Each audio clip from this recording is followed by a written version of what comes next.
કેમ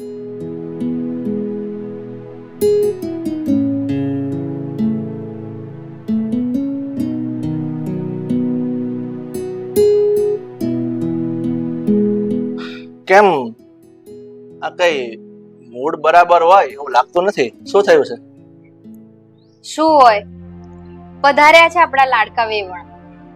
અચ્છા, આ નેહાબેન ની વાત કરે છે? હા, એમની જ તો વાત કરું છું. બીજું કોણ હોય? પોતાના પતિ સાથે ઝઘડો કરીને સીધા અહીંયા આવી જાય છે. હા, એ તારી વાત ખરી છે. આ આપણા વેવાણ નેહાબેન છે ને, એનો સ્વભાવ બિલકુલ સારો નથી. એક નંબરના કજિયાખોર છે. જેની તેની સાથે ઝઘડો કર્યા કરે છે. અરે એને કોઈની સાથે બનતું નથી. એ જ તો લખણના હાવ ખોટા છે. ઘરમાં છે ને પોતાનું જ રાજ એમને ચલાવવું છે, એટલે જ તો પોતાની વહુ સાથે પણ એમને બનતું નથી. એ તો આ મનસુખભાઈ સારા કહેવાય કે એમને સાચવે છે, નહીં તો બીજા હોય ને તો ધક્કા મારીને કાઢી મૂકે. એ વાત ખરી છે. બિચારા મનસુખભાઈ તો ભગવાનના માણસ છે. એટલે હવે તો મને લાગે છે કે વેવાણની પધરામણી થઈ છે ને, તો આખો મહિનો તો અહીંયા ધામા નાખશે જ. આખો મહિનો રહેશે અને આપણું માથું ખાશે. હશે હવે. આમ જો, મારી વાત ધ્યાનથી સાંભળ. આ વેવાણ ઘરમાં આવી ગયા છે ને, તો હવે તું કઈ બોલતી નહીં. નકામો આપણા ઘરમાં ખોટો ઝઘડો ઉભો થશે.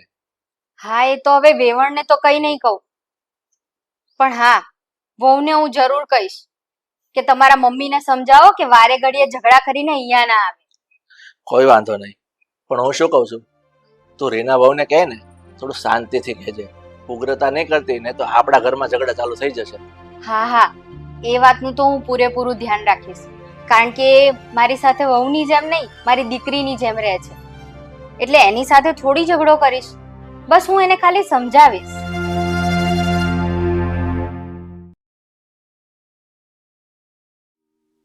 લો, ખરું કહેવાય આપણ આ માં દીકરીને ઘરે ના આવે તો બીજે ક્યાં જાય? અને આ લોકો કેવા છે જો તો ખરા, કોઈને પોતાની ભૂલ તો દેખાતી જ નથી. બસ આખી દુનિયાની ભૂલ મારામાં શોધે છે. હવે મારે ક્યાં જવું? મને તો એમ લાગે છે કે આ બધાને છે ને મારામાં જ બધી ખરાબીઓ દેખાય છે. મમ્મી, બસ હું જ ખોટી, હું જ ખરાબ. અરે તમે બધા સારા. મમ્મી શાંત થાઓ થોડા, અને થોડા ધીમા પડો. પેલા બેસો. શું બેસું? આ શાંતિ તો હોવી જોઈએ ને મનમાં કઈ. મમ્મી, આ શું છે? તમે ઘરમાં ઝઘડા કેમ કરો છો? તમને શાંતિથી રહેતા નથી આવડતું? ઝઘડા તો કરો, પણ અહીંયા આવી જાવ છો પછી. હું ઝઘડા કરું છું એટલે તમને બધાને એવું લાગે કે ઘરમાં હું ઝઘડા કરું છું એમને? તમને તમારી ભાભીનો તો કોઈ વાંક દેખાતો જ નથી. તને ખબર છે આ તારી ભાભી મારી સામે કેટલું બડબડ કરે છે? એની જીભડી બંધ જ નથી રહેતી. કેટલું બોલે મારી સામે. બસ હો સાસુમાં, આમાં વાંક જો તમારો કે ભાભીનો હોય તો સામે બંને થોડું થોડું સમજવાની જરૂર છે ને. હા, તાળીકા એક હાથે થોડી પડે છે. અને આમે હા, તમારી વહુ તમને બડબડ બડબડ બોલતી હશે તો સામે તમે કઈ બાકી નહીં રાખતા હોય, વાંક તો તમારો હશે જ. હા, વાંક તો મારો જ છે. તમને બધાને તો મારો જ વાંક દેખાય. હું જ છું. મારો સ્વભાવ ખરાબ છે, બાકી બધા સારા. બધામાં સારાઈ છે, બસ મારામાં જ બધી ખરાબી. હે સાસુમાં, હા કોણ કેવું છે તમને શું લાગે અમને નહીં ખબર પડતી હોય? અમે બધાને ઓળખીએ છીએ કે કોણ શું કરે છે, કોણ શું નથી કરતું. પણ આ તો હવે ના બોલાવો ને તો સારું છે. અને પણ બાકી જમાઈ રાજા, આ રિંકલ, આ જમાઈ રાજાને કહેજે કે ચૂપ રહે. મારી સામું છે ને ખોટું બડબડ ના કરે. સાસુ છું એમની. આ થોડી મર્યાદામાં રહો, મર્યાદામાં. અને શું કહું છું, કઈ થોડી ખોટી ખોટી વાતો કરું છું, જેવું છે એવું કહું છું. હવે એમાંય ખોટું લાગી ગયું. અમારા જેવી સાસુ તો છે ને આખા ગામમાં દીવો લઈને ગોતવા જાવ ને તોય ના મળે તમને. 100% સાચી વાત છે. તમારા જેવી સાસુ કોઈને ના મળે. તમે બંને શાંત રહેશો. દેવ, તમે અંદર જાઓ. હું મમ્મી સાથે વાત કરું છું, એને સમજાવું છું. તમે શાંતિ રાખો. તારો વાતો બીજું હા, માથે ચડાવી રાખ્યા છે જમાઈ રાજાને. તે કેટલું બોલે છે મારી સામે. મમ્મી, સાચું કહું ને તો આમાં વાંક તમારો જ છે. તમે જ આખો દિવસ પપ્પા અને મારા ભાભીને છે ને ટોક ટોક કરો છો. માણસ કેટલુંક સહન કરે, એમને પણ સહન કરવાની હદ હોય. બરાબર છે, સમજાવો મને. હા, તને ખબર નથી આ ઘરમાં છે ને આ વહુઓને થોડીક રોકટોક કરવી પડે, અને રોકટોક ના કરીએ ને તો પછી એનું ધાર્યું કરે, અને એનું ધાર્યું કરે તો હું કદાય ના ચલવું. મમ્મી હું તમને કેમ સમજાવું ને એ મને જ સમજમાં નથી બસ આવતું. રવા દે, મને સમજાવવાની કઈ જરૂર નથી. હું છું ને સમજેલી જ છું. સમજાવવા દોડી આવો છો બધા મને. ઠીક છે તમે બેસો અહીંયા, મારે છે ને મારા કામ પડ્યા છે ઘરમાં, એ હું પતાવું છું. તમને પતાવ. સમજાવવા ખોટા છે. લો, મને સમજાવે છે જાણે હું જ સમજતી નથી. બધામાં બુદ્ધિ છે, મારામાં જ નથી. નહીં સમજાવવા દોડી આવો છો.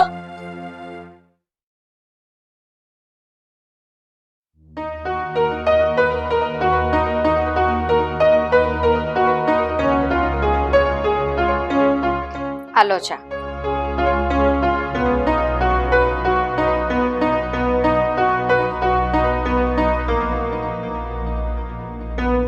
સોનાલી, હમ?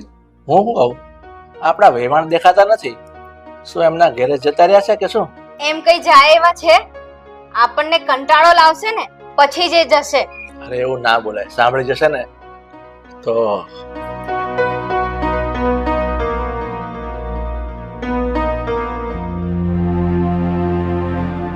વેવણ, આ તો મારી સાડી છે. હા તો શું થયું?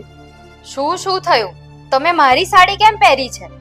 એમાં એવું છે ને વેવણ, કે હું આ કપડાં લીધા વગર આવી છું, એટલે મેં તમારી સાડી પહેરી. આ કપડાં બદલવા તો જોઈએ કે નહીં મારે? હા, તે કપડાં બદલવા હોય ને તો કપડાં ઘરેથી લઈ ન અવાય. આમ હાથ હલાવતા આવી ગયા બસ. ઓ વેવણ, આ છે ને બોલવામાં ધ્યાન રાખો જરા. મનમાં આવે એમ બોલ બોલ ના કરો. અને શું સાડી કરો છો? તમારી સાડીને શું અમે ખાઈ જવાની? અને આ તમારી સાડીમાં શું આ હીરા મોતી ટાંક્યા છે તો સાડી કરો છો? આવી સાડીઓના તો છે ને અમે ગોદડાની પેલી ખોર બનાવીએ છીએ. મળ્યા છો સાડી કરવા? બોલ્યા મોટા. આવી 1500 રૂપિયાની સાડી ક્યારે પહેરી છે જિંદગીમાં? અને કહે છે કે ખોડો કરો છો. હવે રવા દો.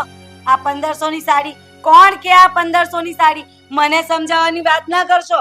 જિંદગીમાં પહેરી હોય તો ને 1500 રૂપિયા હવે વાળી સાડી. આવી સાડીઓના છે ને હું ગાભા બનાવીને પેલા પોતા મારું એના મારા રસોડા ઉપર. બસ વેવાણ બસ. સોનાલી, તું શું કામ માથાકૂટ ખોટી લપ કરે છે?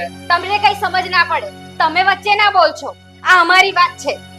જોયું, તમને તો દબાવી દીધા. બોલવાય ના દે તમને તો. હા, શું બોલવા દે?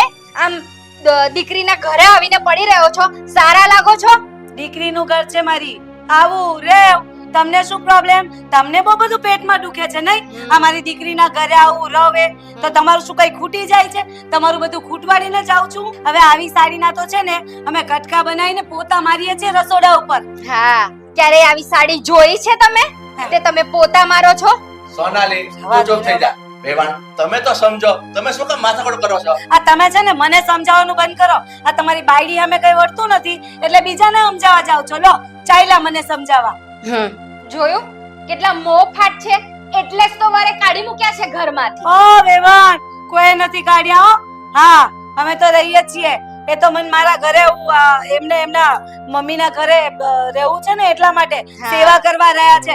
બાકી ને ખોટા આરોપો નહીં નાખવાના. થઈ ગયું ને બધું. એક તો મારી સાડી પહેરી છે અને ઉપરથી મને જ સંભળાવે છે. બસો વેવાણ, હવે આ સાડી ના કરો. મહિલા છો સાડી કરવા. આ તમારી સાડીનો બટકા ના ભરી જાઓ.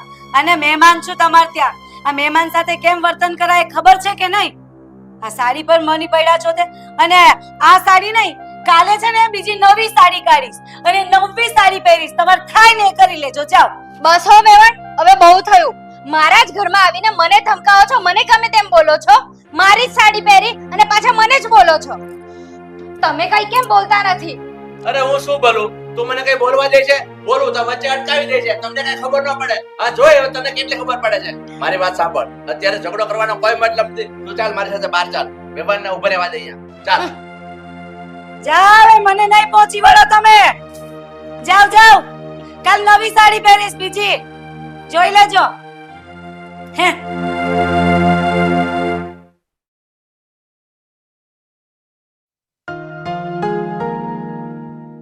સવારમાં વહેલો ઉઠી એનો ફાયદો શું? નહીં ટાઈમે ચા આવે, નહીં ટાઈમે નાસ્તો આવે.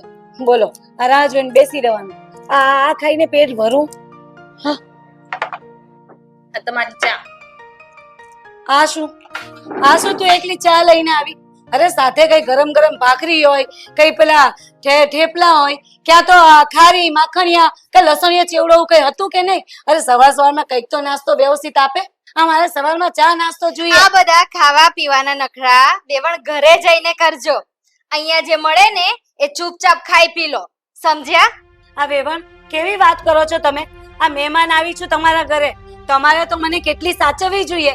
આ તમારે ત્યાં પેલા ખમણ ઢોકળા ને પાટુડી ને આ શું મળે છે, પેલા લોચો વોચો, તો તમારે તો લાવીને રોજ નવું ખવડાવવું છે.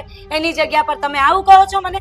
અને આ મારી દીકરીનું ઘર છે એટલે મારો હક તો પહેલો લાગે અહીંયા. વેવણ, તમે આ ઘર તમારી દીકરીને કરિયાવરમાં નથી આપ્યું, આ મારા દીકરાનું ઘર છે, સમજ્યા? જો સાંભળ, આ તારા સાસુ શું બોલે છે કે આ ઘર તો એમના દીકરાનું છે. કેમ તને પરણીને વાંચતે ગાતે અહીંયા લાવ્યા છે તો તારું ઘર નહીં કહેવાય? અને તારું ઘર પણ કહેવાય જ. અને હું તો મારી મરજીમાં આવશે ને એ જ કરીશ આ ઘરમાં, કારણ કે મારી દીકરીનું ઘર છે, સમજી? અને હા, સાંભળ મારી વાત, આજે છે ને બજારમાં જઈને આ થોડો નાસ્તો લઈ આવજે. આ એકલી ચા બા મને ના ચાલે. ખબરદાર જો કઈ પણ બહાર લેવા ગઈ છે તો તને અને તારી મમ્મીને બંનેને ઘરની બહાર કાઢી મૂકીશ. મમ્મી, જે મળ્યું છે ને એ શાંતિથી ખાઈ પી લ્યો અને પ્લીઝ શાંતિ રાખો. અને મમ્મી તમે પણ શાંતિ રાખો. તમે જાઓ, હું મમ્મીને સમજાવી દઈશ. લો, આ તારા સાસુને સમજાવવાનું મૂકીને તું મને સમજાવે છે? સરસ, વાહ દીકરા વાહ, સરસ. હે ભગવાન, હું તો છે કંટાળી ગઈ છું. મમ્મી પ્લીઝ તમે અંદર જાઓ, હું અમને સમજાવી દઈશ. આવી મોટી વેવણ. મમ્મી શાંતિ રાખો ને, સવારમાં જે મળ્યું છે ને ખાઈ પી લો. ખાવું જ પડશે, પણ તું લઈ આવજો નાસ્તો. આ મને એકલી ચા નહીં ચાલે, અત્યારે તો પી લઉં છું. અત્યારે જે છે ને એ ખાઈ પી લો, કાલનું કાલ જોવાઈ જશે. ઈ ભલે હો, જા હવે તું પણ જા, પીવા દે શાંતિથી ચા.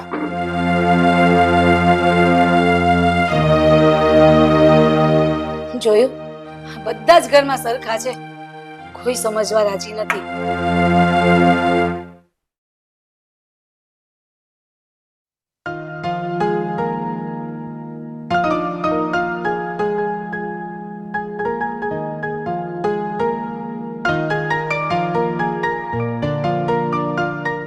બોલો મમ્મી. હા, મને તમે બૂમ મારીને બોલાવતા હતા, શું કામ હતું મારું? અંદર તારી સાથે વાત થઈ શકે એમ નહોતી, એટલે તને બહાર વાત કરવા માટે બોલાવ્યો છે. આ તારા સાસુ 15 દિવસથી અહીંયા આવીને પડ્યા છે. કંટાળી ગયા છે અમે લોકો, લોહી પી ગયા છે અમારું. એટલે તું કઈ છે ને હવે એમના જવાનો રસ્તો કાઢ, અને જો એ સીધી રીતે નહીં જાય ને તો એમને ધક્કા મારીને કાઢી મૂકવા પડશે. હવે નહીં દેવાંગ, આ તારા મમ્મી કહે ને એ યોગ્ય નથી. સોનાલી, ગમે એમ તો આપણા વેવાણ કહેવાય, એટલે એને આ રીતે ધક્કા મારીને તું વાત કરે ને એ રીતે અપમાન કરવાનું ના હોય. એવું લાગે તો અમે એને સમજાવશું, પણ એને માન ભેર અહીંથી જાય ને એવો કઈ રસ્તો કાઢીશું. એટલે તું છે ને ઉગ્રતા કરવાનું હાવ બંધ કરી દે.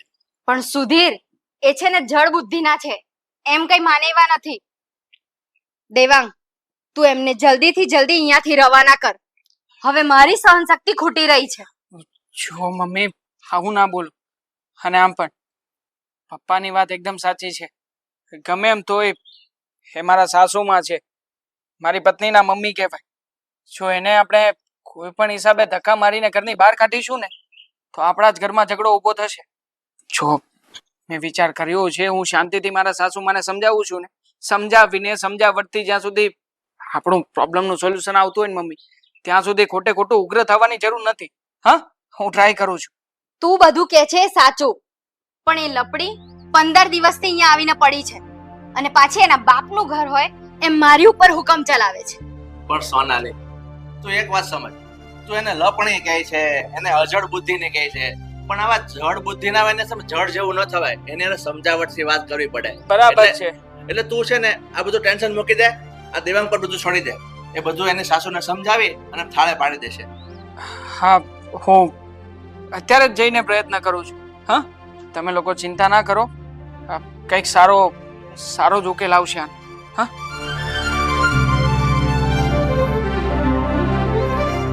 મગજ શાંત રાખ, બધું થઈ રહેશે.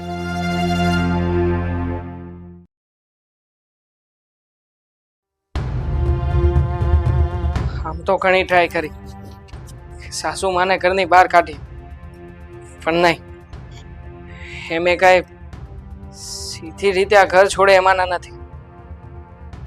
લાગે છે ત્યાં સુધી હવે કડક જ પગલાં લેવા પડશે. સાસુમાં, રિંકલ, બહાર આવો તો. આપણા જમાઈ રાજા આટલી બૂમાબૂમ શું કરો છો? શું થયું કે આમ આટલી આવા જોર જોરથી રાગડાઓ ટાણો છો? જુઓ મમ્મીજી, મેં છે ને એક નિર્ણય લીધો છે. હા, તમે અત્યારે જઈને તમારો સામાન પેક કરો અને ચાલો હું તમને બસ સ્ટેન્ડ સુધી મૂકી જાઉં. ક્યાં? શું કામ? અને બસ સ્ટેન્ડ પર મને શું કામ મૂકવા આવું તમારે? તમારી ઘરે મોકલવા માટે. કોણે કહ્યું કે હું મારા ઘરે જવા માંગુ છું? વાહ, અરે ખરા છો તમે? એક તો અમારી ઘરે આવીને પડ્યા છો અને વળી પાછા મને કહો છો કે હું મારી ઘરે જ આવે. જુઓ, હવે છે ને તમે તમારી મનમાની બહુ કરી લીધી આ ઘરમાં. હવે કંટાળી ગયા છીએ અમે લોકો. જમાઈ રાજા, આ મૂક્યા શું કરો છો? આ મારી દીકરીનું ઘર છે, શું કામ ઘરમાંથી જાવ? તમને બહુ ભાર રૂપી લાગુ છું. બસ મમ્મી, બહુ થયું હવે તમારું. તમે જાવ હવે અહીંથી. અમે બધા કંટાળી ગયા છીએ તમારાથી. તમને બધા ધક્કા મારીને ઘરની બહાર કાઢે ને એ પેલા માનભેર વયા જાઓ. હું હાથ જોડું છું તમારા. સમજી ગઈ, બધું સમજી ગઈ. આ તમે મારી દીકરીને પણ ગોળવી દીધી છે, આ તમારી સાથે મેળાવી લીધી છે ને? હા, આ તું આ લોકોની વાતોમાં આવીને આવું બોલે છે ને? આ તમે લોકો જ આ બધું મારી દીકરી પાસે કરાવ્યું છે. તું આ બધાની વાતોમાં ના આવીશ. બસ હવે વેવાણ, હવે નીકળો ને તો સારું. હા, ખબર છે મારી જવાની જ રાહ જોઈને બેઠા છો. નથી રહેવું મારે અનપણ અહીંયા. ભાડમાં ગયું તમારું ઘર ને ભાડમાં ગયા તમે લોકો. એમ પણ જ્યાં માન સન્માન ના મળે ને અહીંયા રહેવું જ ના જોઈએ. એટલે મારે રહેવું નથી. આ લાવો મારો થેલો લાવો. કોઈ મૂકવા આવવાની જરૂર નથી, હું જતી રહીશ. મેં બધું જોયું છે. વાહ, કમાલ કરો છો. આ બેરા લુગડે આવ્યા છો અને વળી પાછો ઠેલો અમારો લઈને જવો છે. ખબર નહીં, એટલે મારા બે ચાર તો પડ્યા હશે ને અહીંયા. હા, બે ચાર મોકલાવી દઈશું. હો, મળશે ને તે દિવસે. જાઉં છે ત્યારે જય શ્રી કૃષ્ણ અને સીધી રીતે સીધા મોઢે વાત કરો. ચાલ તું. એ ક્યાંય નહીં જાય. જય શ્રી કૃષ્ણ. કઈ નહીં, વાંધો નહીં. નહીં આવું તારા ઘરે. સાંભળ, તને જ કહું છું, નહીં આવું તારા ઘરે. જો ને એક વાર એવું નથી બોલતી કે મમ્મી ના જા, મમ્મી તું આવજે ઘરે. કઈ વાંધો નહીં. મમ્મી કયા મોઢેથી બોલું આ શબ્દ? કઈ નહીં. આ તમારી દીકરીના શબ્દો સાંભળી તો કેટલી કંટાળી ગયા છે એ પણ તમારાથી. કઈ વાંધો નહીં, કઈ વાંધો નહીં વેવાણ, કઈ વાંધો નહીં.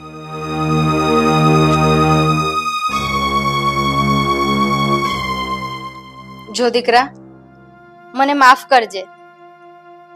અમારો ઈરાદો તારી મમ્મીનું અપમાન કરવાનો નહોતો, પણ એના સ્વભાવને કારણે જ અમે કંટાળી ગયા હતા. તું સમજે છે ને? મમ્મી, તમે કીધું ને, મને એનું જરાય ખોટું નથી લાગ્યું. કે પછી મારા મમ્મીને આ ઘરમાંથી કાઢ્યા ને એનું પણ ખોટું નથી લાગ્યું. દુઃખ તો એ વાતનું થાય છે કે મારા મમ્મી કઈ સમજવા તૈયાર જ નથી. એના લીધે હું અને મારા પપ્પા આટલા કંટાળી ગયા છીએ. બેટા, તું આ બધી ચિંતા નહીં કર. જા, તું તારું કામ કર.